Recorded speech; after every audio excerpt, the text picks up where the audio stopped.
the folks outside. On Saturday we slide. Would you take my side? Could you be my guy? Mr. Robinson is bright. A vote for him is right. Would you be mine? Could you be mine? My neighbor type. Through the highs and lows and field is where the love still grows.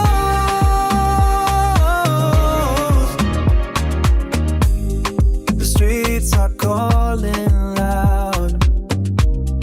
We're laughing through the crowd. Hand in hand we'll fly underneath the sky. Mr. Robinson is bright. A vote for him is right. Would you be mine? Could you be mine? My neighbor type. Through the highs and lows and field is where the love still grows.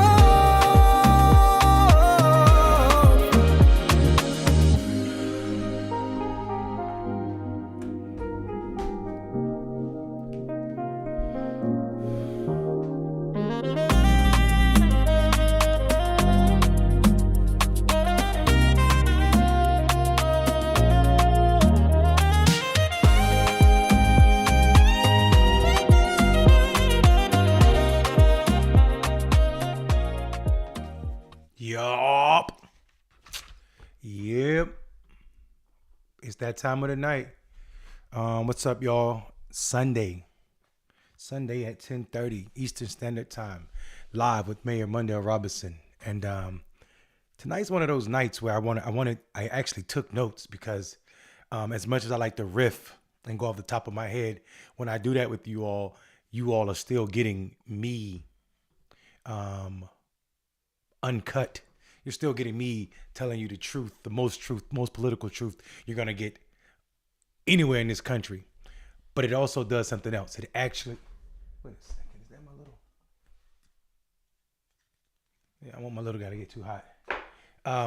It's also going to, it gets me losing. I lose a bunch of things because one of my family members, y'all are my family members, y'all know that, in the audience is gonna say something, and then I will go off on a tangent talking about that. So tonight I wanted to make sure that I jotted down what I wanted to say, you all, and structure the show a little bit better than I normally do because it's just me riffing mostly.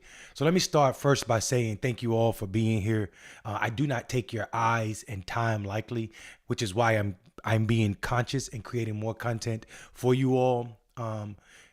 It is a beautiful way to engage with local politics that brings it to people directly in their hands most of the time because people are watching on their phones. But it's also a way that people to talk about politics in a way that real people have conversations and not the shit we get in political meetings or the traditional speak on TV. So I'm excited that you all are following me on this journey and riding with me. Y'all met me. A lot of you all met me in my political work at Democracy for America. Some of you all met me when I was consulting for myself internationally. Some of you all met me on Clickbaity Political Thirst Trap with Ben and Marcus, and some of you all just know me from forever. Regardless of how you know me, I bet there's a constant strain that goes through all of those relationships. And one of those things is that I've never been exploitive. I've never showed up in a way that sells out people. I've never been anti-people, regardless of who they are or what their state is in life. I care about the humanity of all of us, especially those of us who tend to be oppressed or with our backs against the wall in any way. And I make it my business to make sure I speak up loudly for those issues. Speaking up loudly, you all, before I get into talking about speaking up loudly, let me ask all of you all, if you're on Facebook, please share this live right now. If you are on YouTube, please like and subscribe and set your timer. If you're on LinkedIn, do whatever you do on LinkedIn. Share, like. If you're on the podcast over on Substack, thank you so much for joining us. Also, so and if you're on Twitter, fuck Elon, but what up with you? So let's be clear. I titled this episode. I wanted to make sure that I wanted to make people. I want to show a through line. This through line is going to connect you all and show you, because the other night I talked about all politics being local. So I created a through line to show you all that what happens when black voices become a threat: death, democracy, and the cost of speaking up. And I wanted to show you all how local politics and national politics are not disconnected in what we're dealing with in this moment, and how we are obligated to ensure that people are not falling for shenanigans or traps. So I want to start talking about that. And tonight I need this to be a more serious conversation than I normally do with you all. And I think the reason I do, let me lift this chair up a little bit so I can be a little higher. There we go. Sorry about that. And I think the reason I need to do that is because this is I need people to understand this in a way that they can actually take what I'm saying and go give it to the world too, because it's not enough people who hear me and hear my voice. Also, there are some people who I don't motivate or don't have a relationship with, but you all do. So you all need to take it back to your world. Shout out to I see my Catch My Whiff, Boku. I see who else out there? Pinkerbell, XBX. All of y'all, what up, y'all? All of y'all, I see y'all people. No Justice, No Peace, what's up? I'm glad all of y'all are here. But let me tell y'all how this is important for black people and all of us who care about people who are oppressed. But in this context, black people specifically, why it's important for us to refuse to remain quiet in this moment. And I know some of you all know it caught the live last night that in the last few days, I've received new rounds of death threats against my life. In the town next to me, Roanoke Rapids, a 30-year-old black man named Demetrius Flemings was found dead in an apparent hanging in Roanoke Rapids, North Carolina. Tragic for sure. And there is an investigation happening, thank God, and it's open. That's a drastic thing. We'll get into that. But also, I want to make sure that you guys understand that it's not just there's 1,000 deaths that black people who speak out must die daily. Not physical death, but I'll explain that. And then the model or the example I'll use to explain that will be Angie Nixon, and how we watched national media this weekend try and deflect from what she had just done in Florida. How they try to take away from her victory in Florida by deflecting and directing the conversation and treating her idea as something that can be contained. You know what I'm saying? Like trying to put her in this box. While we watch these same news outlets do nothing of the likes to white male candidates who they interrupted. How they try to dominate her in the interview. How they didn't let her finish thoughts. How they spoke over her.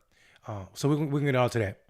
And all of these stories are not identical. None of them are, right? We've heard some version of these stories, some black politicians speaking out, some people threatening them. And we've seen too often what happens to black people, both from lynching trees, or what they were called strange fruit by Billie Holiday, and also at the end of police brutality. We've seen it all.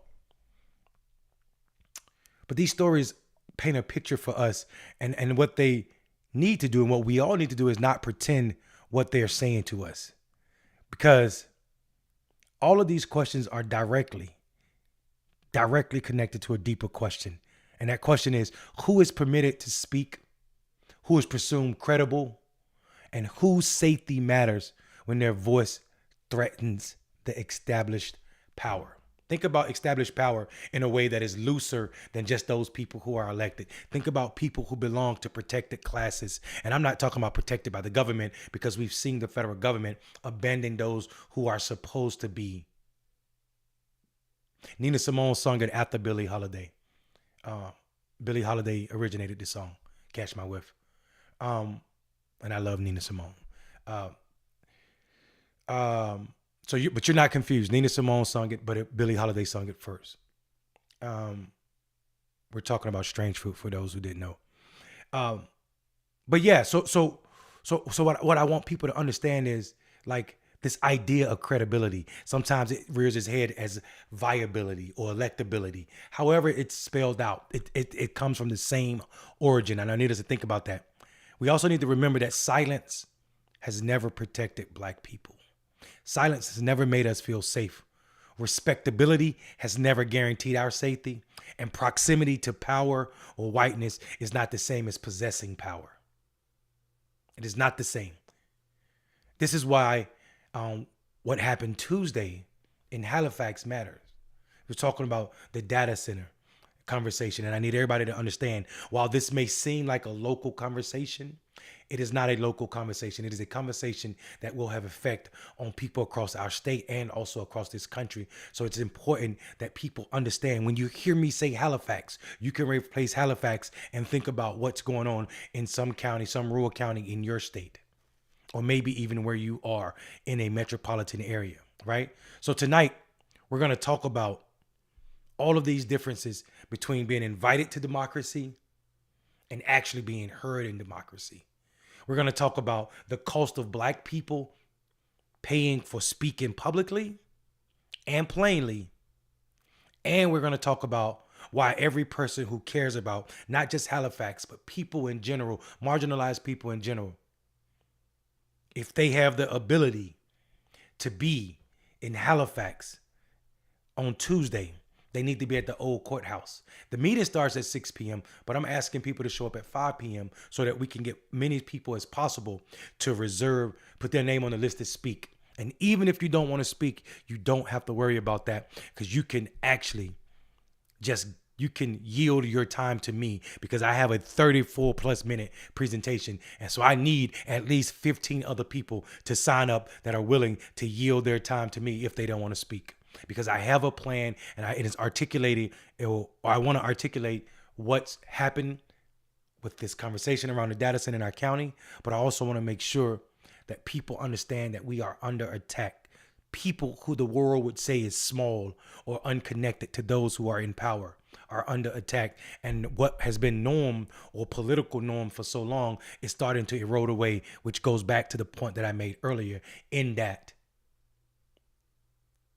respectability is not a crutch or a bridge to safety.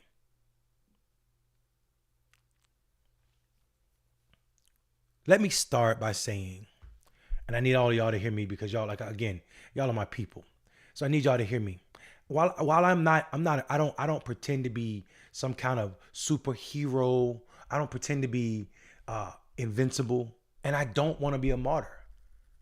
I'm also not afraid in that manner. Like, I don't have a fear that's going to cause me to stop speaking out. I don't have a fear that's going to change my life, but I also am not naive. When I tell you they find a Black body swinging from a tree one town over from me, right after the mayor of that town is making racist comments about Black people ruining that town. And then a couple of days later, for me, yesterday, this comment pops up on a post from someone who said, because this person, let me tell you what happened. This is a response. This post, where is it? Right there. That post is a response from somebody named Jim Garrett's post. His original post was about me. This person, Tom Bryn Huggins, who has since tried to delete this comment, this person actually tried to pretend, after he got called on it and after the sheriff was tagged in the response to this, try to delete this post and then try to backtrack and say this isn't a death threat. You have to be beyond dumb to read this post and do not see it as a threat to me. It is clear this person is talking about flying in spotters from Texas, y'all, flying in spotters from Texas, who have proven results in crowd control. Now pay attention to the little language this person used. Remember the race riots in Virginia Beach around 1988. He said he was the guy on the roof who changed their constitution with one shot. Listen at this conversation. I was stationed at Eustis at the time, and there was a hurricane coming in, shot the blackened mile right out of his mouth. First of all, these tropes are so stupid at this point, it's absolutely ridiculous. He shot a small cigar out of somebody's mouth, and he had to acknowledge that it was somebody black. He's hitting to you that it's somebody black because they were smoking a blackened mile. He didn't want none of that. He was one of them wannabe ghetto gangsters. Again, because I speak out against racism and whiteness, I'm automatically equated to somebody that is one ghetto, two gangster. I'm not a gangster. I never pretended to be a gangster. He found Jesus after I talked to him. Talk is it? He put it in parentheses, not me. Listen to the next line. If I would have been forced to have asked him twice, he would have found Jesus in another way. He would have found Jesus in another way. These pieces of shit people do not want us on Overwatch. Overseer, Overwatch, overseer, Overwatch, overseer, Overwatch, overseer, Overwatch. Listen at the language. Don't miss it. Just listen to it. Before some of you talk about Tech Nines and Kel-Tex, he's trying to say that black people use handguns, another stereotype, to kill more people than other people, when in actuality we know that white men use guns and gun violence more than any other people in this country. And then he's talking about that's like bringing a straw to a pasta fight, implying that he has bigger guns. He has bigger guns and that a handgun could do nothing. Because listen to this next part. Because they can kill you, basically. Killed is not in there, but it says from a place that you will never see. It means he's hidden. From a person you've never met. A stranger is going to kill you. And a sound that you will never hear. They're far away, sniper shot, maybe with a silencer, and you don't run, you'll just die tired.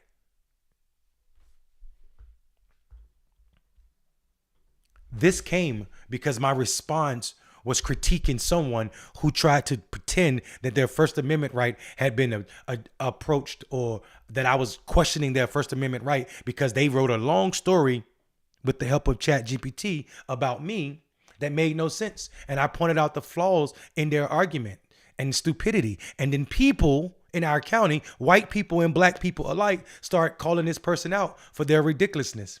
So this is the response I get. But if you just go on that page, that response has been deleted. But even though that response has been deleted, all of the other ones are as racist, even more racist, in that if you listen to them, they just talk about, oh, I hate that mayor. He shouldn't be mayor. I don't know how he got elected. He's a thug. He's violent. He's a bully. I'm a thug. I'm violent. I'm a bully. This is all of this is in the context of what I just told y'all what happened last week about that young man, about that mayor's wife. And people in our county are still telling me, or saying to me, like I'm going to be impressed with this thought and this sentiment. Oh, some people don't like how you talk, but I like how you talk. I don't care about that. I just tell them you got a different style. What style? What is my style? Why is my style different? And why is everybody not on fire or angry about what's happening in our county or in our country with the racism? Why am I the only person that has this style, this so-called aggressive style? Why am I the only person that feel the need to be upset about this level, this blatant racism? Because I speak out about it. What role am I supposed to take as the mayor of a town that is majority black?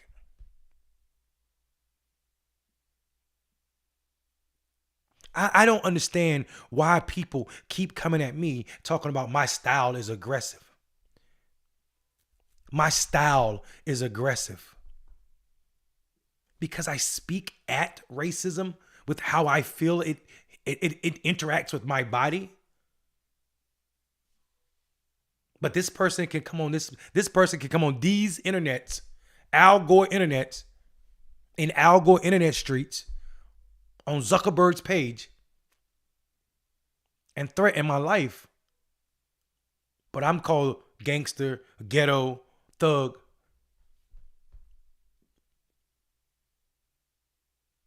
I don't get it.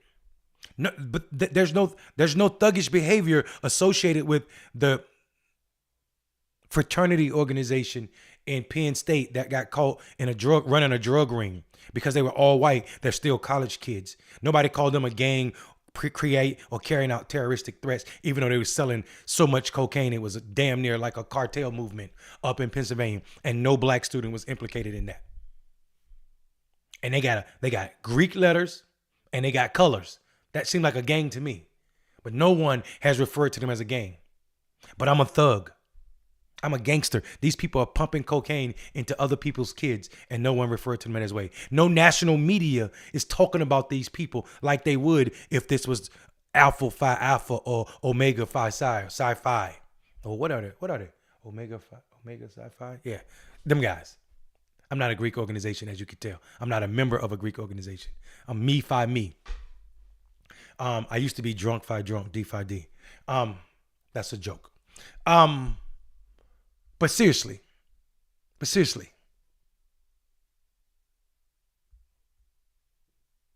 think about that now. This is not about centering me. It's about sitting around. Let me tell you how this live took shape for me today. Today, the ex-governor of North Carolina, Roy Cooper, was in our town. And I don't know if y'all know this or not, but I'm a mayor of Enfield, North Carolina. So Governor Roy Cooper, who was in Enfield, North Carolina, he was in Enfield, North Carolina because he's running for office. He's running for office. Running for Senate. His team came in, did what they were supposed to do, I guess, secure the location, this, that, and the third. They did all of that. Listen to me. They did all of that. I walk into the building, and one of his staffers hands me a piece of paper, and I said, "What is this?" Initially, she said, "Oh, these are your talking points." My what? She said, "Well, this is your script. You just need to read this and introduce musicians. You need to introduce the singer and the guitarist. They're going to sing, lift every voice and sing." I said, "Oh, I'm sorry. You got me confused. I'm not an actor. I don't do scripts. I'm not an actor. I don't do scripts. I'm going to say what I need to say to my people to set this context. I don't need to read what you wrote in a room full of black leadership." Now, here's what really frustrated me. When I went to the podium, when I went to the podium,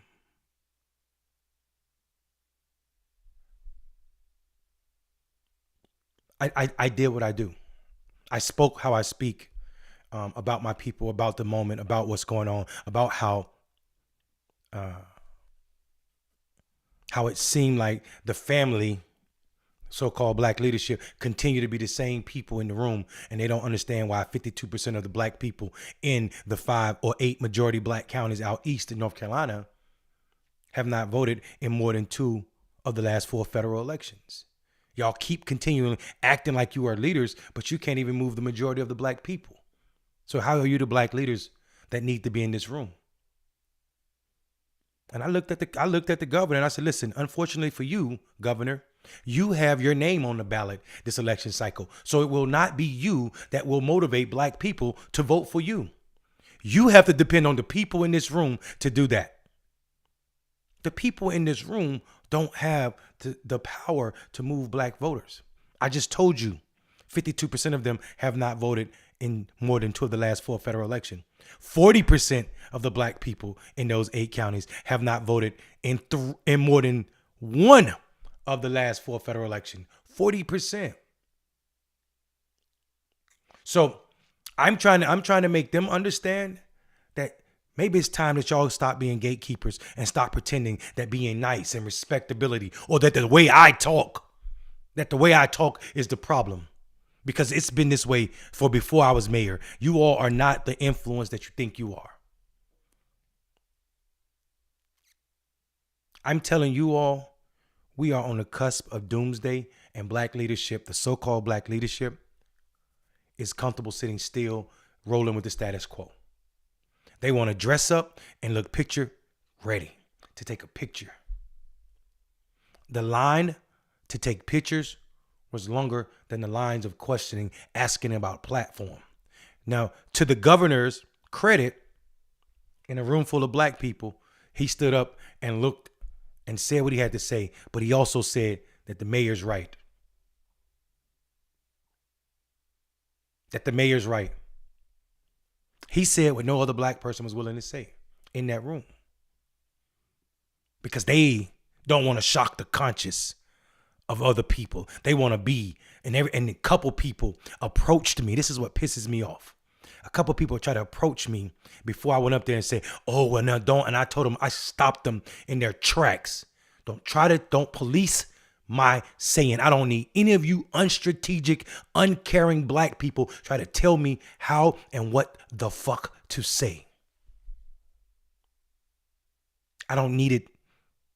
It tastes nasty coming out my mouth, trying to pretend to speak like you all.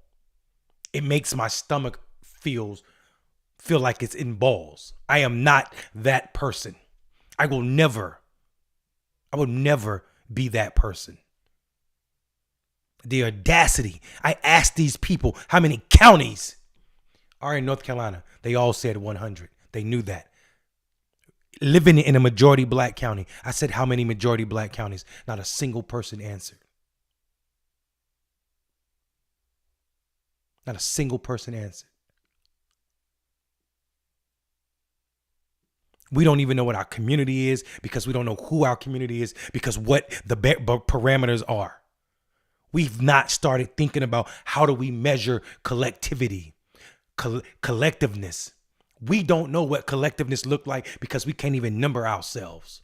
We've not counted or said, this is our power, this is what our voting block is, and this is how we're going to move them. But what we have done is put on our Sunday best to come take a picture with a damn candidate.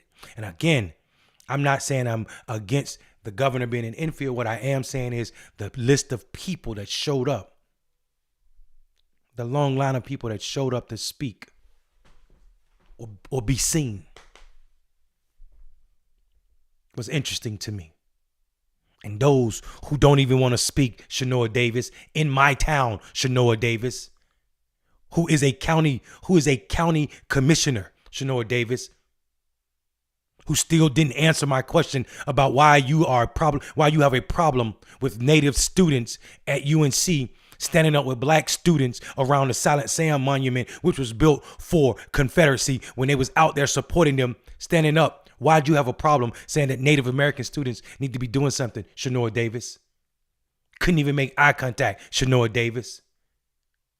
The day of people of color showing up in a way, trying to be barriers to progress because they get called out, because they want to be comfortable, because their proximity to whiteness makes them feel a certain way. I'm going to tell you this, Shanoa Davis, and you know I'm not lying. I didn't come to you when I was running for re-election. You came to me when you was running for election the first time. You asked for me to pass out your cars and do the work. I ain't asked you for nothing. And I will tell you this, there's nothing you can ask me for going forward, because everything in my body will ensure that anybody that believes that I care about our people will know that you don't.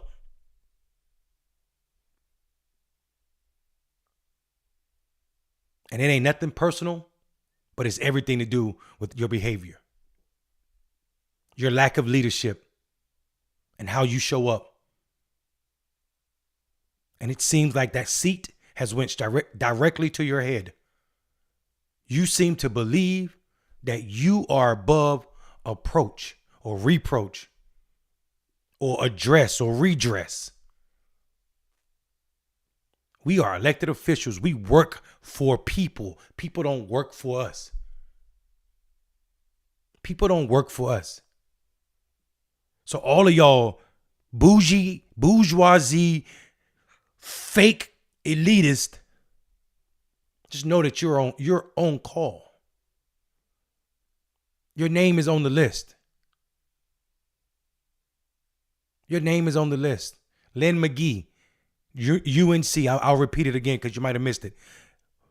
UNC, University of North Carolina, at Chapel Hill, had a Confederate monument named Silent Sam. It was donated by the Daughters of Confederacy in the 1920s. Stood on campus.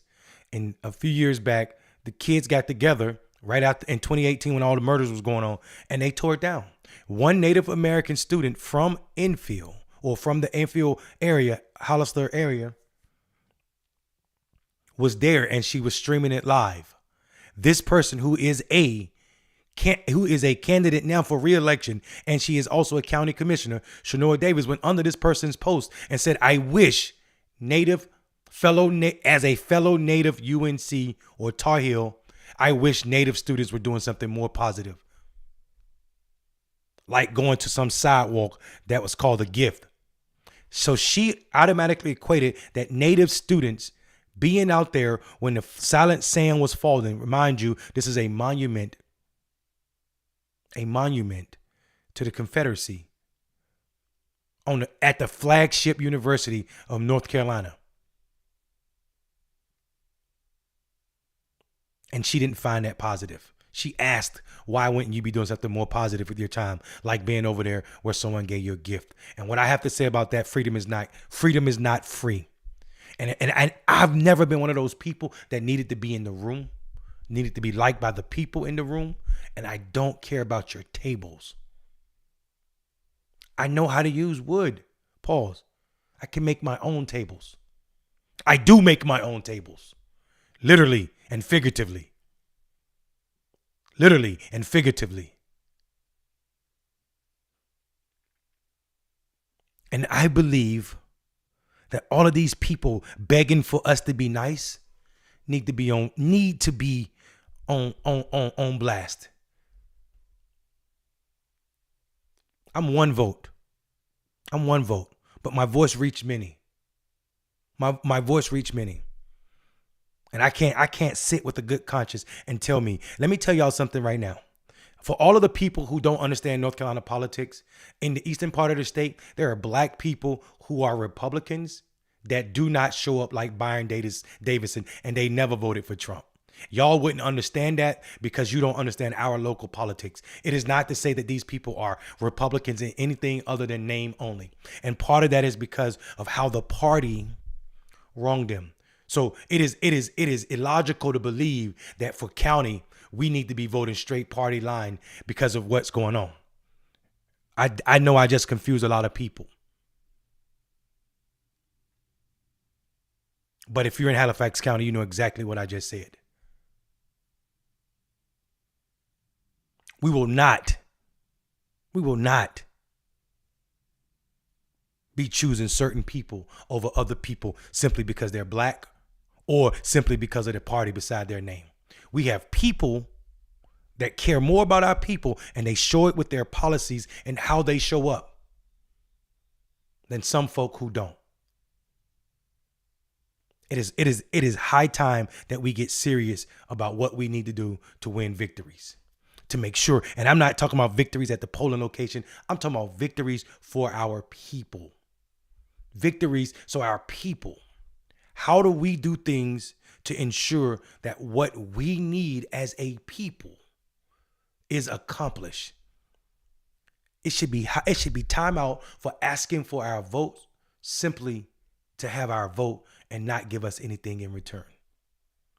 We should all be sick of that idea of voting just to vote. should be no more voting just to vote. We are in a moment where we require more, where we must have more.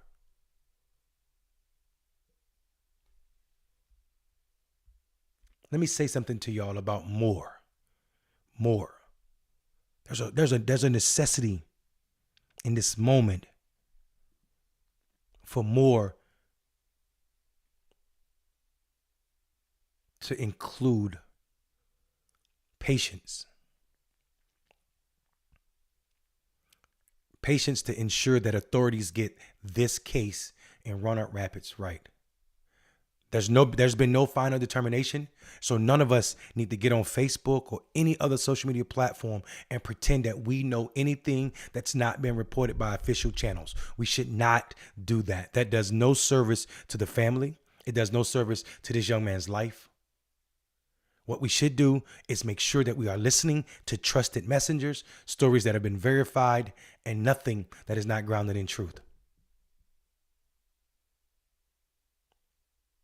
There's been no final determination, and no one should be saying anything beyond that point. I will not manufacture one. And I will not also pretend that this situation happened. A black man found in a tree from a rope in North Carolina carries a serious historical marker and meaning. And we must acknowledge that.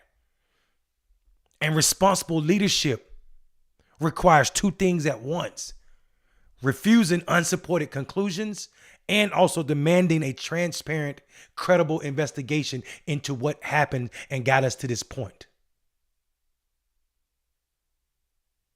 But the people, the so-called leadership class today in our county, in our region, dressed up nice, and nobody mentioned this.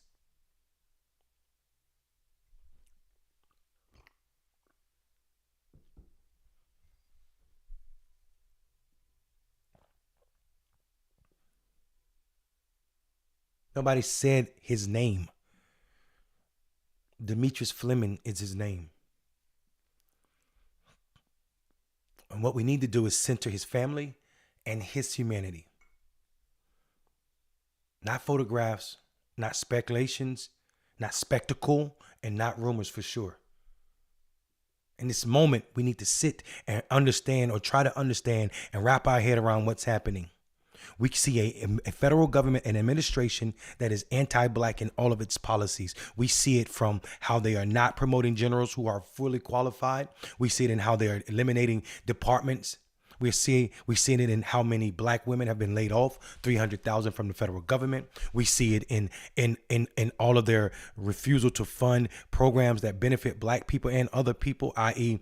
the erasing of the sickle cell department at the Department of the Center for Disease. We see it. We see it in how they're cutting funding to HBCUs and other schools. We see it how they are pressuring organizations not to hire people to correct the historical wrongs of racism. We see it. We see it. And because we see it, we don't need to add anything to it. But what we also don't need to do is sit silent and pretend. We don't need to sit silent and pretend that our history isn't real for someone else's comfort level. Because the world tells us never to forget the Holocaust. The world tells us never to forget 9/11. The world tells us never to forget the revolution. The only thing we are obligated to forget is slavery and Jim Crow.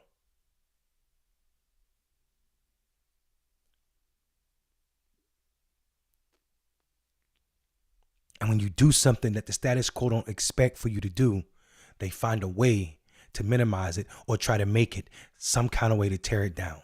And that's what we're seeing right now. Speaking of things being torn down, what we're seeing right now is a national attack. And I'm telling y'all, this is what it is: a national attack to otherize Angie Nixon. And if you all don't know who Angie Nixon is, she's an organizer, union organizer from Duval County, Jacksonville, Florida, who surprised the entire state of Florida. Not surprised the entire state of Florida, the entire established politic establishment class was surprised by her victory. She wasn't surprised. Her team wasn't surprised. People who knew and know what happens when you have a campaign, regardless of the amount of money, when you have a campaign that is tapped into the pulse of what people are doing and feeling, then you can win. And that's exactly what she did. A handpicked candidate, white man candidate, who the party said was electable, lost to Angie Nixon. And they didn't just lose small, they lost big. They lost big. And right now what's happening is she wins this election. She gets invited to CNN and MSNBC, and watch what they do. They use women to come after this woman. On CNN, they use a white woman in Casey Hunt to just talk over this woman over and over and over again and not let her finish a single thought.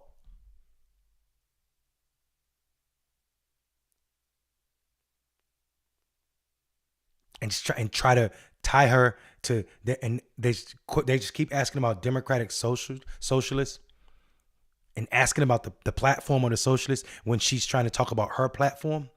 And they ask her, well, if you're not a democratic socialist, then why you join socialists? Meet the press too. I'm gonna get to that. I'm definitely gonna get to that. But here's the problem. Mike Pence was on CNN today, and they let him walk off CNN looking like he was a supporter of trans rights. Nobody questioned him on his policies that are anti-trans. Nobody pushed back on any Dana Bash sitting on the desk. State of the Union, her and Jake Tapper. Not one single hard question for Mike Pence, who's up on stage literally defending Donald Trump's, Mike Pence right now in 2026, defending Donald Trump's war in Iran as a great idea. As a great idea. A war that was not approved by Congress, which makes it unconstitutional. No pushback from Dana Bash. Mike Pence once said, "Oh, Dana, you know me for a long time." And she smiles as if she's enamored. But Angie Nixon goes on, then she goes on MSN Now on Meet the Press with Christian Welker, who, might I remind you, that the NAACP was just celebrating on how great she was, Christian Welker, about her commitment to truth. But then she gets up there and she wants to go point by point over the Democratic Socialist Association. Angie also said, I'm a member of the NAACP. She didn't say one thing about NAACP's platform. Angie said, I'm also a member of the Working Families Party. She didn't say one thing about that. What Christian Welker did today was a hit job on another black woman. And that to me is crazy. That to me was crazy.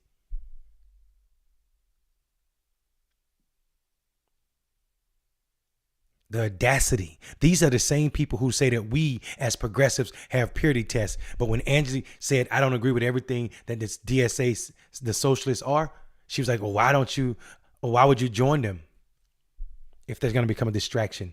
Let me tell you right now, regular people are not going to ask Angie about what it means to be a DSA member. You know what they're going to ask them? Exactly what Angie is trying to talk about. How do we get to free health care? How? Christian Welker is the one that was laughing it up with Stephen Miller. She absolutely is. People are going to ask Angie, not that she was a major upset. They're going to say, we know you could do it because you were speaking for us.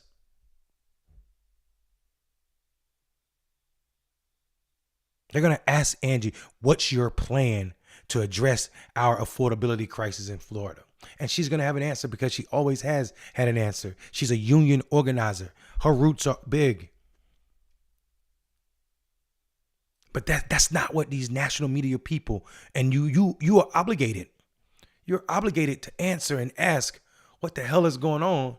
And I mean, when you see me 22222 tell you that Christian Welker was keying with Stephen Miller, and if you don't know Stephen Miller is the person behind Donald Trump's daily quota for getting rid of undocumented people out of this country.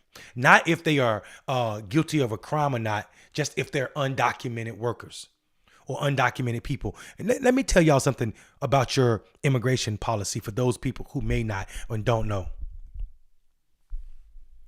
Your immigration policy has always been racist.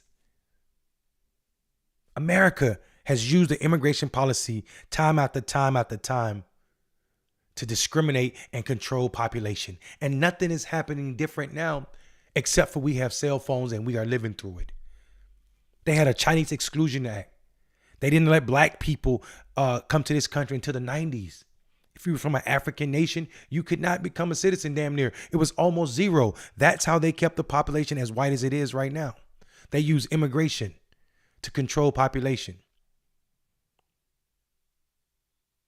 The Hemp Act,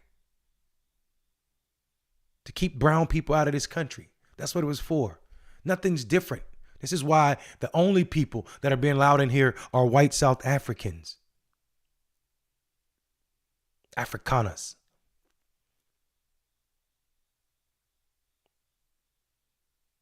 Y'all are playing games in a moment where we have nothing to joke about. We're in the midst of a political moment that we've not really processed. And they're not fighting fair. Donald Trump, listen, I need y'all to hear me when I say this because I don't think y'all are ready listening.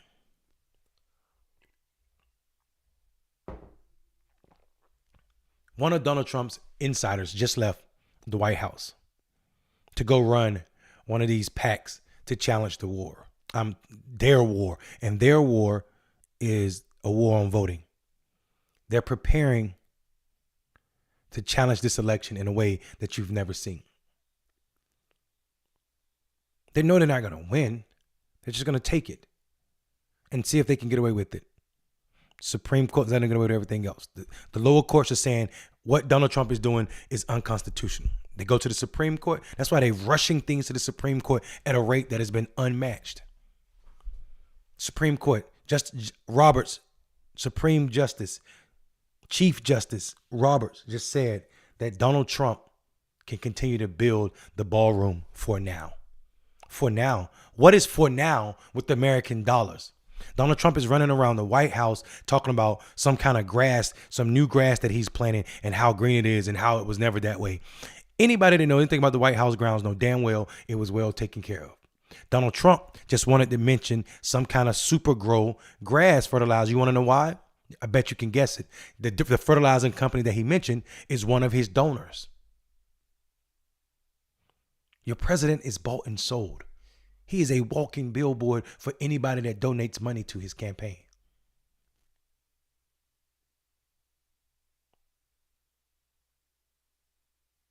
We are in a moment where it seems like democracy has died,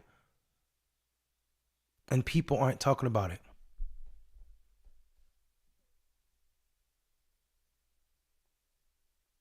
We have a Supreme Court that is finally, it's almost, let me tell you, let me jump around real quick. Y'all know that capitalism, fully grown or fully mature, is something that's going to implode because it eats itself because of greed. That's the problem. That was Karl Marx's argument. Something that is exploitive at nature at its core will continue to exploit till it can't anymore. That's the problem with capitalism. It seems like our president is a main factor or a byproduct of capitalism in the worst way. Our democracy, our presidency has been bought and sold to the point that we are running out of money. We are in debt in a way that we've never been. Under a party that is so-called conservative, to conserve. A party that said they were fiscal hawks. Under a president who's been mentioned more times in a graping document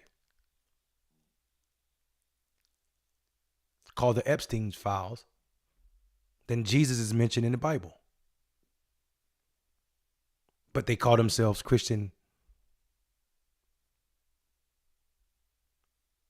These people who say that they are for shrinking the government continues to allow this president to take more and more strength and power, making it a more consolidated space. Talking about the presidency, talking about the power of this country. So I don't understand how they go from little government, small government Republicans to the government so small that it's in people's bedroom. So small that Donald Trump is in people's pockets taking money through gas prices. Once again, today we hear this idiot, your president, our president, say out loud that he's going to tax Canada or sub tariff at 50% or something stupid. Again, unchecked whiteness. The dumbest person in his class is leading our country because of white supremacy.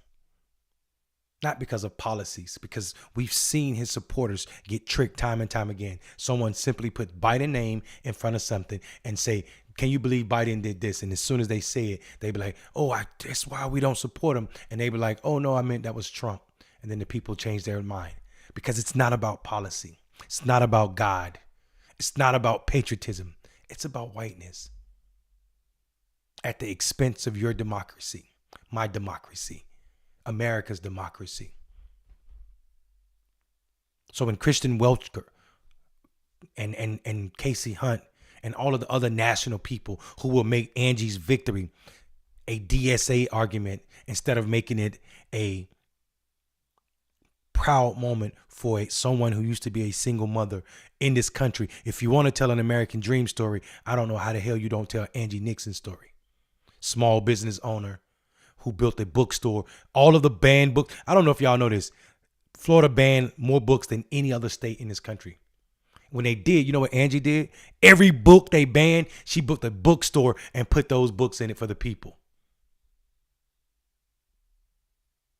That's this, and she don't say it's Angie Nixon bookstore. She said it's the community's bookstore. And they people out here trying to police how we sound and how we talk. They want candidates that can do this. William Robinson, blah, blah, blah, blah, blah, blah, payment administrator, blah, blah, blah, blah. What the anybody can read what's in front of them. Tell me about her soul. Tell me you don't believe that Angie cares about our people. Tell me you don't see the frustration in her face when she talks about the exploiting of people. Tell me you don't see it when she points out how ridiculous her candidate, the candidate that she's running against is, the Republican who took $10 million and diverted it that was supposed to be for the people that was the most vulnerable medically in that state and use it to block two ballot initiatives that would have benefited people. Disgusting. You see it when she speaks. It is not trained. It is not media training that made Angela win. It is the unpolished nature of her core love for people that makes her attractive, that the people of Florida turned out in ways that no one expected except for those of us who know that the party does not have an establishment or a stronghold on our people, not like they think they do. We are not the voters of our past. We are not our grandparents. We don't fall in line to fall in line. This is why you see so many so-called established candidates getting molly-whopped this cycle. Because people are understanding of this moment. People see and said, not on my watch, every time they casted a vote, 160,000, I think more people voted for Angie Nixon than did the white man who the party said was the candidate that was most electable. Their definition of electability will never be a kinky head black person. Definitely not a woman who stands up to the status quo. That will never be their definition of electability because it threatens the truth of who and what they are. It shows the deficiency in their idea of leadership or what's possible. Mom Dunny going to New York and doing what he did in that city that they said couldn't be done shakes them to their core. This is why everybody wants to talk about, oh, the Democratic Party is having these hard fights. No, they're not. We're running primaries. We're having primary elections. That's it. People run against each other in the primary. You know what you've not heard on the Republican side? Oh, the Republicans are at war. No one, they don't say that about Republicans because it's just white people running against white people. We are so ridiculous in our politics and how unprepared we are. We are allowing them to say that we are at war when we're just having primaries. We're just having primaries and progressives are winning this cycle. Why wasn't it not considered the Democrats at war in 2024 when the establishment candidates won? Why didn't we say that?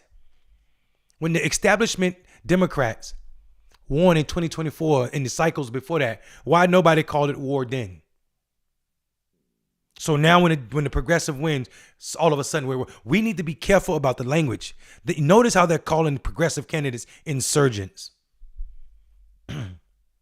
Watch what they say about you and check them when you hear it, because these people are more nefarious than you believe. These are not one-offs. These are not one-offs. And for those people,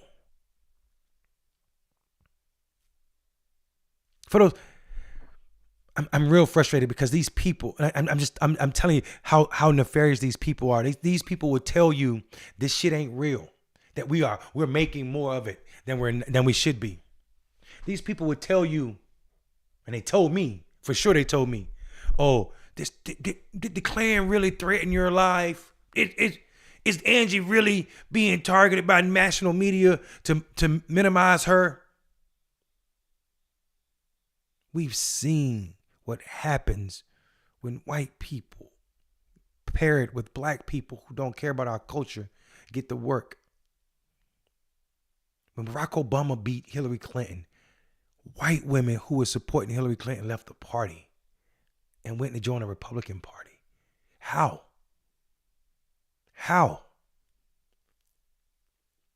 So don't tell me it's not a threat when you see the media doing what they're doing, trying to disrupt this race. And when people try to minimize the death threats that I've been getting for 3 years and tell me it didn't happen, I just want to play this for them. Greetings from the loyal white knights of the Ku Klux Klan. The Dumbest Nigger of the Month award goes to Mayor Mondale Robinson for calling on Governor Cooper to investigate white terror in Enfield, North Carolina. While the niggers are running the crime rate sky high, shooting each other in gang violence, he wants to worry about Confederate monuments. If you're interested in joining the Klan, leave your name and number and we'll get back to you.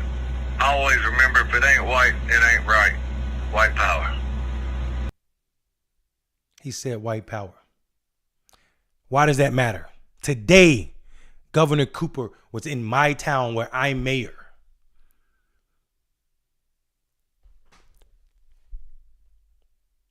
Talking to black leadership, and not a single person said or spoke about what is going on in our county or asked questions of what is his take.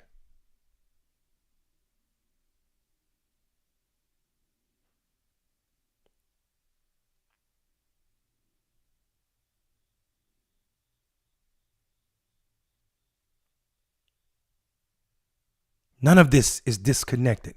The through line is there.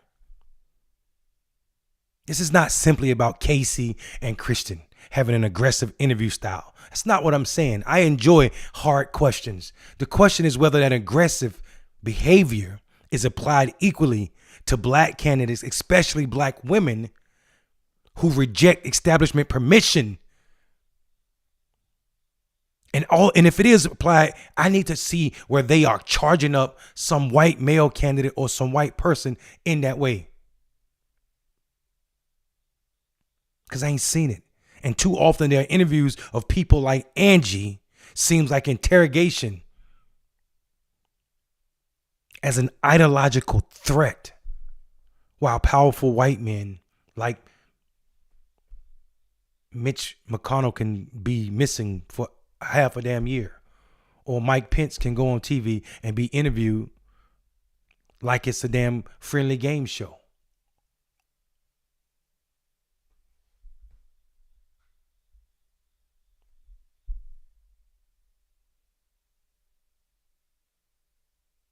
And it's not the interruptions that is all that bad, because people talk, well, they usually talk over black women. We see Scott Jennings on Sunday News on a white panel, and he talk like he got some sense. But every time he go on Abby's show, he act like he's not needed or required to listen to what Abby has to say, even though it's her show.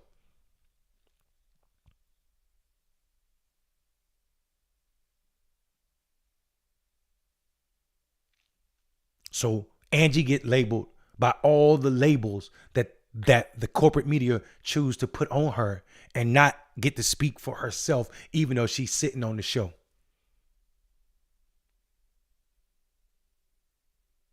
So that's why I'm saying, for real, fuck CNN and MSNBC until they apologize to that woman.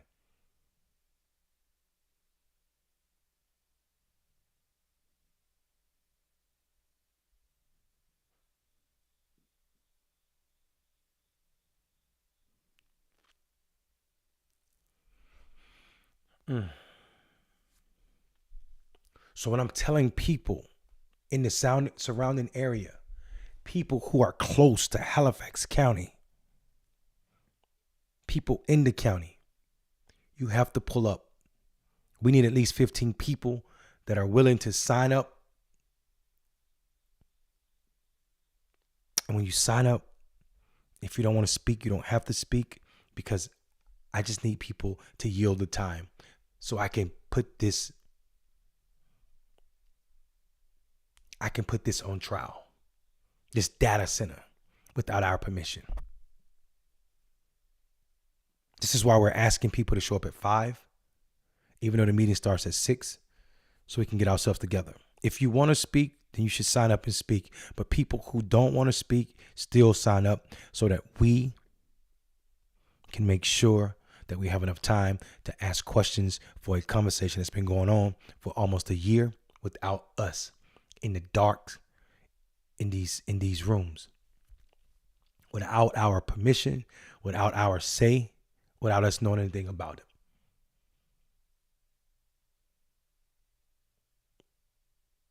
If you have something to say, I would ask you to make sure you write it down so that you can articulate your thoughts clearly. If you have questions, write them down. Because I have questions about our water, electricity, tax incentives, land, environmental impact, permanent jobs, accountability, and who's carrying the financial risk and who will be benefited.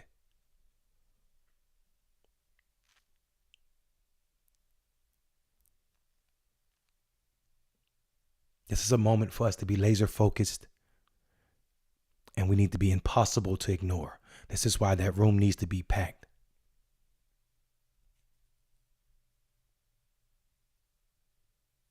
On Wednesday, we cannot have any regrets about how we show up on Tuesday.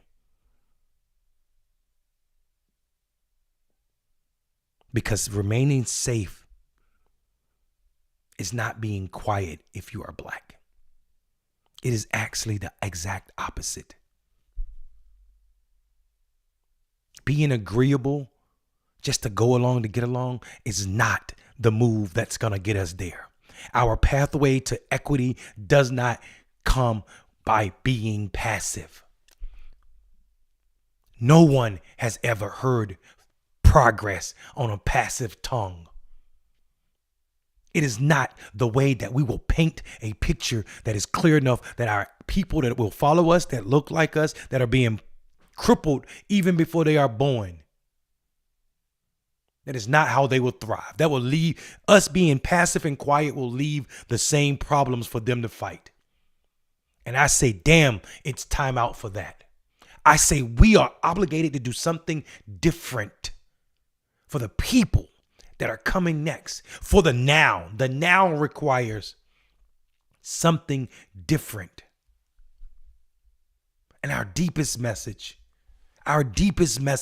must be that black people are not or should not have to become silent to be acceptable when they are oppressed.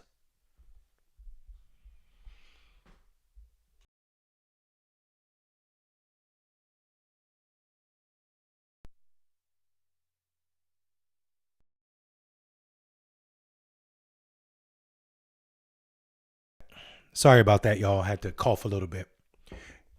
We have too much at stake to sit silent or pretend that what's happening ain't happening. It's all over at the national level.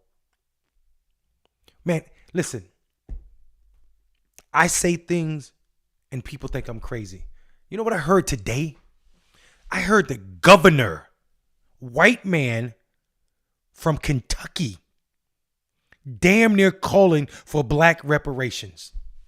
Reparations for black Americans, a white man. So I know that some of these people get it. We can pretend like this is not a real thing.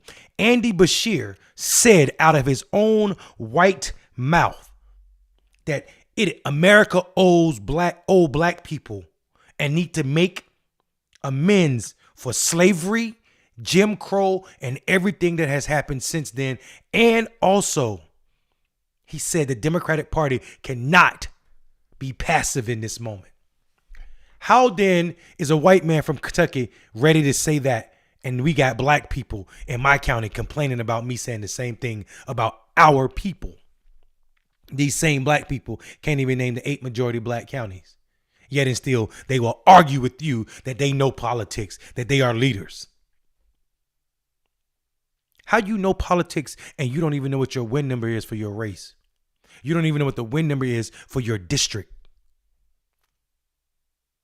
How are you politically ready in this moment when you don't know what the work is to turn out your community to get the person you need elected to ensure that your agenda, do you have an agenda? Do y'all have an agenda?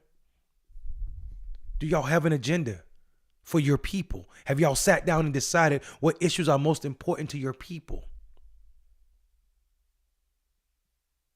But you all want to criticize how I speak because you want to tone police, because policing the tone does not require you to be accountable. It deflects from what's really popping. You don't have to hear what's required to be in relationship or community when you're tone policing. All you need to do is make the people believe that I'm irrational, that I'm aggressive, that I'm a thug, that I'm ghetto, that all this truth don't mean a damn thing because I yelled or I cursed or I screamed. None of that will deter me. Those days and those type of people, I don't care if you ever like me. I would appreciate it if the people who feel that way, you don't like me. I don't give a damn about passive black people, brown people. Because you people will sell us out every chance you get. You people are not the pathway forward, Shanoa Davis. You are not the pathway forward. You will not. You cannot be. You cannot remain in the position you're in because you haven't showed the people you have a backbone that's willing to work and change what they're suffering through. Instead, you want to collect titles like you are collecting baseball cards. This is not the Babe Ruth, Jackie Robinson card sale. This is black people's lives, Shanoa Davis. This is brown people's lives, Shanoa Davis. And as cozy as you are in positions of power, you've not showed us anything. Therefore, we are recalling you. Not in the physical sense, but on the ballot this year. You will hear the people and how they vote. You will hear the people and how they vote. I will train and train for free. I will tell my people time and time again that you have to vote for 3, but it cannot be C, D. You see how easy that is? You see how catchy that is? Until you show something different, 72 days, you ain't got it because you had this long to be something else. But you chose to be the candidate of pictures, the candidate of passivity. You are who you said you are in that post on 2018. You think it's more positive to be on somebody's porch talking about a gift than it is to be out standing up for black rights. That's who you are. People should have listened to you when you said who you are. Because the old saying is, when they show you, believe them. When they show you, believe them. Now, Shanoa, our people got to show you who we are. It's my goal to ensure you get 0 votes from Scotland Neck and Enfield. It is my goal to ensure you get 0 votes from Scotland Neck and Enfield. It's going to be real hard to win that county without the southern part of that county. And I'm going to talk to my people out where you live and see what we can do about cutting in your numbers at home too. See, I'm going to show y'all that my elections ain't just about my elections. And I know who didn't vote last year. And I know who didn't vote the year before. And I know who didn't vote for you ever. But they are registered and they can vote. And I can give them a reason on why we need to unelect people who don't speak on our behalf. I can use your activity or lack thereof on our behalf as a motivating factor to make sure that CD won't be in that seat in 2028 or 2027.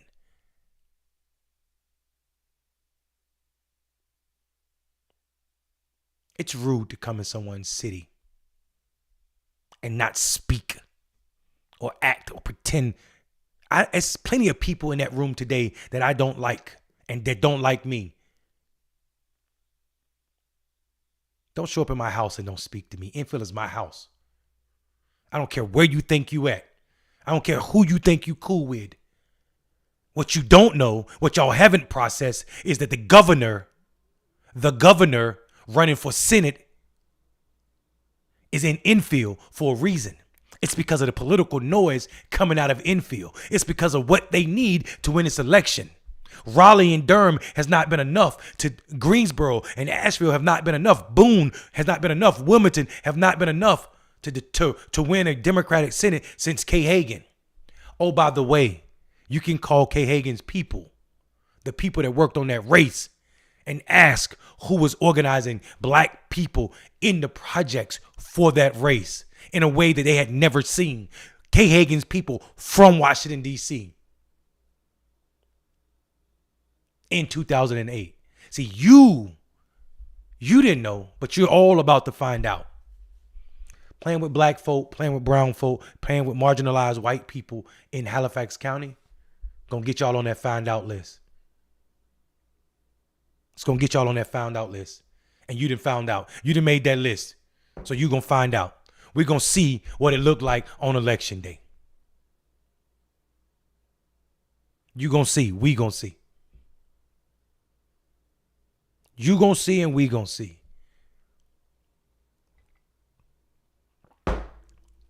If you ain't speaking for the people of Halifax County that are not the elite, you gotta go.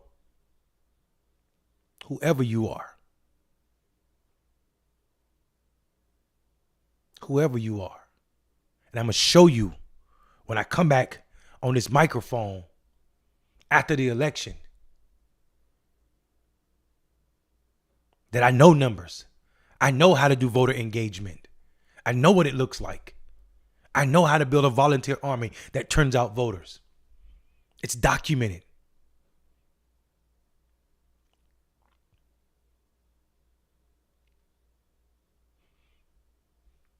Documented. Pedals and Passport is up here. Ask her where she met me at. Ask her what year that was. Ask her what I was doing then.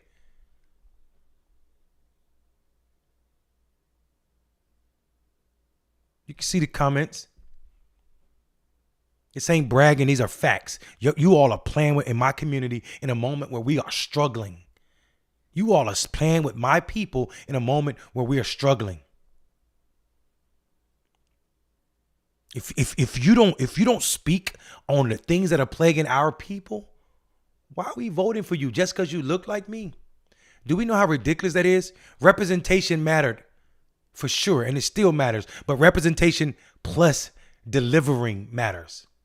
I am over this idea that just because you are black, you are automatic. Just because you are brown, you are automatically deserving of our vote. There are plenty of black people that will sell us out. There are plenty of brown people that will sell us out. We need people that are working on behalf of the people, the poor and marginalized people in our county. We need people that are working, that are pushing hard and out loud for black equity and also for tribal notice from the Halawasaponi, for the Halawasaponi at the federal level. We need people to understand that you can carry both of those hats. You can be strong advocates for natives and you can be strong advocates for black people. You can also be strong advocates for poor white people and white people who are being marginalized by the systems. All of those things are possible and necessary because none of us, not my quote, none of us are free until all of us are free. None of us are free until all of us are free. And y'all want to sit and play power. I can't wait till history looks at us with that long gaze and say these people actually sat silent on this ridiculousness. You see that? Petals and Passport said, Northwest Indiana saw the biggest black voter turnout for Obama. Thanks to you. Thank you, ma'am. I don't know why it's not showing the post. Right there. It shows her face, but not her words. We're going to figure that out.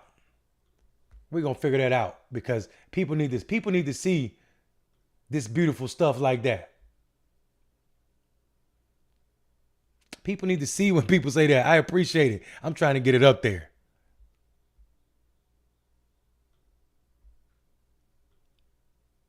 That's the blur around it. We're going to get it up there. Watch me figure it out.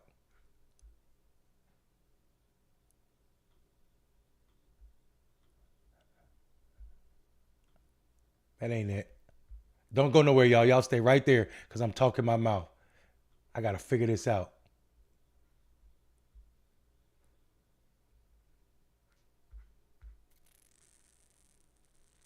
I ain't figuring it out tonight. Anyway, y'all heard what the sister said. I read it to you. Screenshot it. Northwest Indiana saw the biggest black voter turnout for Obama. That's what we were doing. And our address was 1600 Pennsylvania Ave in Northwest Indiana. This is not new to us. Biggest, largest is the same. That's what the plug said. I'm the biggest. I'm the largest. It works. Ain't no English teachers here, except for you probably. Listen, I think what in all seriousness, it's time that we make examples, not just at the national level. We can have our own Angie Nixon moment. Everybody should be striving for their own Angie Nixon moment. And what I mean by that is all of these people that are thinking they are sure to win, we should surely make sure they don't win.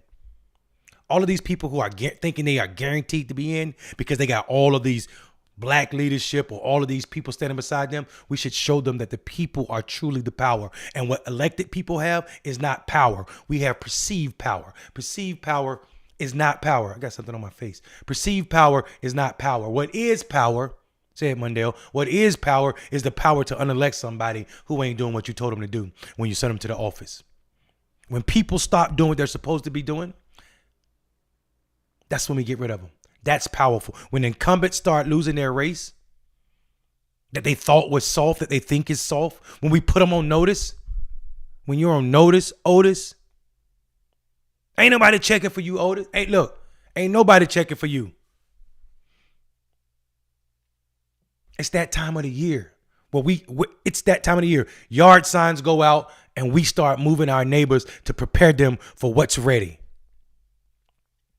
We start preparing people for the work that's in front of us. And at this moment, we got no time for goofiness. We got no time for goofiness. We need candidates that are people-centered. Your platform needs to be from the people. Not from Raleigh, not from DC, not talking points handed to you like a script and you just read it verbatim. You know some of y'all did that today. Verbatim. You ain't got the audacity to speak on your own people's behalf, so you just read the script that they gave you. Well, if they gave you a script and you read it verbatim, isn't that the same as them putting a battery in your back? Are those your words? Is that how you feel if they wrote it and handed it to you? Ain't that like ghostwriting? That's like Drake rapping some lyrics that written by somebody else. Ain't that ghostwriting?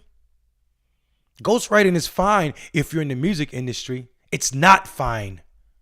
It's not fine if you are supposed to be a representative of a community and you don't have the gall to stand up supposedly for a friendly candidate and say, I cannot read a script that you handed me. I am obligated to speak on behalf of my people from what I know they're suffering through. That's a hard ask of people who are friendly. You can't say what you need to say from people or in spaces where people are friendly or so-called family. Because why? Because what it reads to me is if someone has to hand you a script on what to say, they don't trust what you might say. Or they don't value what you might say or what you think. Either way, all of it's unacceptable. Have the gall to speak up for the people who sent you to the office that you are occupying. It don't matter if that's at the county level, the local level, the state level, or the federal level. If someone told you to be, then be. Your power does not reside in the coalition you build when that coalition requires nothing of you to speak on behalf of your people. That means you are there as a puppet. You are no different than the hand puppets that Jim Henson had.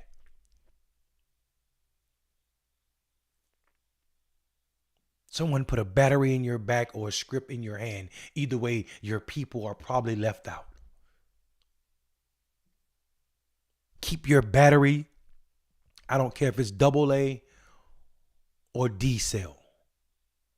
Keep your script. I don't care if it's talking points. I don't care if it's 2 minutes or 10. My script is written by the needs of my people. And the battery comes from their desire to be closer to equity. Other than that, you can keep your Duracell because it ain't enough to keep me going for my people. We are enough.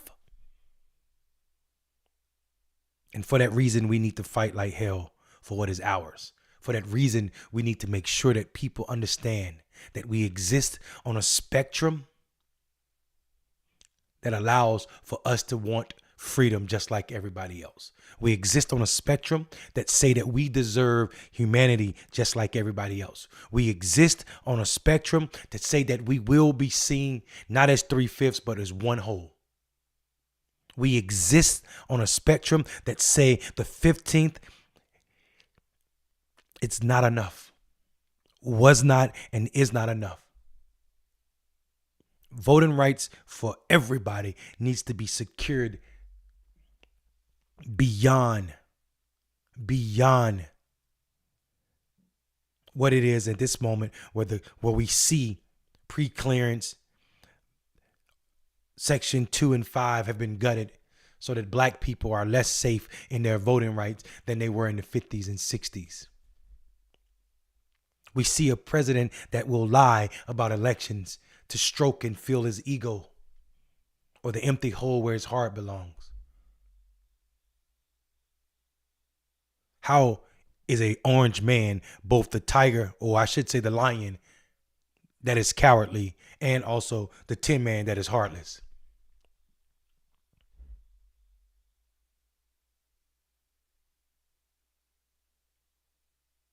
It is easy because he is both the tin man and the cowardly lion, because he is the bullshit behind the curtains.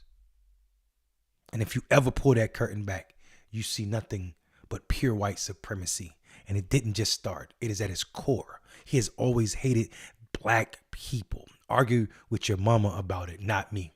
The facts are in your face. His dad was a Klansman. He said after Charlottesville, there are nice people on both sides, or good people on both sides. He said to casino workers that he don't want any black people on his floor when he was coming through the casino, so they had to rush the black dealers off of the floor whenever Donald Trump came. He said he don't trust black people with his money. He bought the article about the Central Park 5, $77,000 to run that article. Even after they were found not guilty, he still ran articles and tried to criminalize these brothers who had been sentenced for something they did not do. And the police knew they didn't do it. He said Barack Obama was not American. He took the birtherism all the way until today. He said that African and Haiti were shithole countries. He said that. So I don't need to be convinced of anything because I know.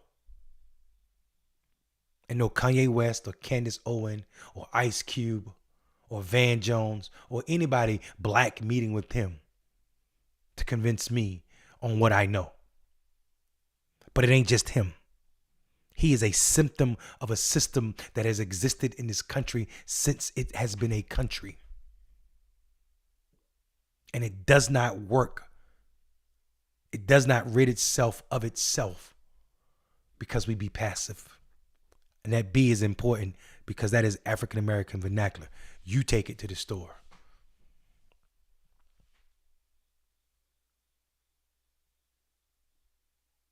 This does not rid itself of itself.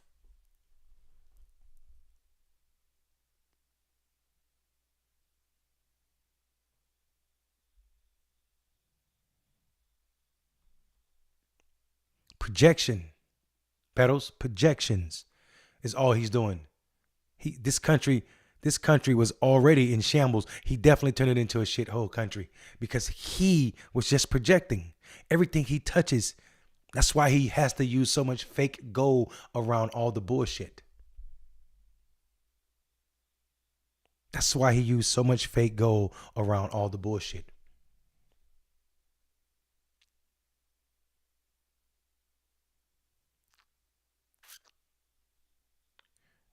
I'm not here to tell people that this is the most important election in your life. It's not what I'm saying. I am saying this is the most important election in your life.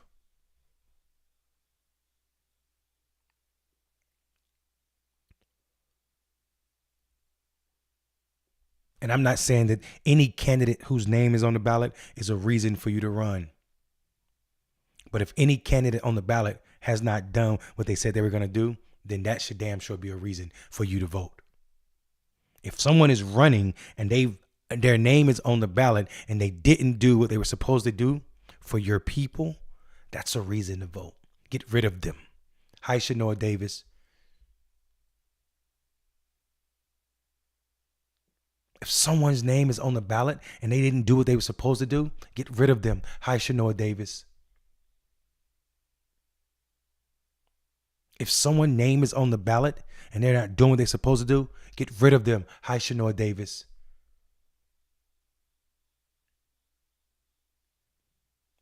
I can be petty too, but my petty is going to cost you your seat. I already won re-election by 10 percentage points. Your magic, or whatever you call it, had no effect on my election. Let's see if mine works on yours. I'll say this in closing. Tomorrow, I think I want to show you all, for the first time publicly, the short documentary about my life. But I want to figure out how it can be an interactive thing so other people can watch it and be on the show with me, so that I'm not just talking to comments, but I'm also talking directly to the people that are watching. So I think what I'm going to do, and the way I'm going to do that is, it's going to have to be on Substack. So if y'all don't got Substack, I'm not trying to sell that app for you, but I need y'all to go to Substack and subscribe to my Substack, because tomorrow I think I'm going to show the documentary for the first time publicly. It's won a few awards, one international award at I think it's the London something festival. It won Best Short Documentary twice, and it was a finalist. And it also is, because it was a finalist and an award at the St. Louis Film Festival, it is actually a Oscar qualifying, meaning it could be nominated for an Oscar. I don't think it will be, but the fact that it can be is powerful. And it speaks to how people are resonating with the idea that we need to lead out loud. And this idea that people will be afraid to speak up seems to be dying, even if some folk try to hold on to it. My name is Mundell Robinson, y'all. I have been your host. I am the host of Live with Mundell Robinson. It is absolutely wonderful to have you all join me. Please make sure that you subscribe to everything and everywhere. Please go to Substacks if you're trying to see the show tomorrow, the documentary. It's going to be on. It's going to be there and there alone. Peace and blessings. Y'all have a good night, but not before you think about it. For all the folks outside, on Saturday we slide. Would you take my side? Could you be my guy, Mr.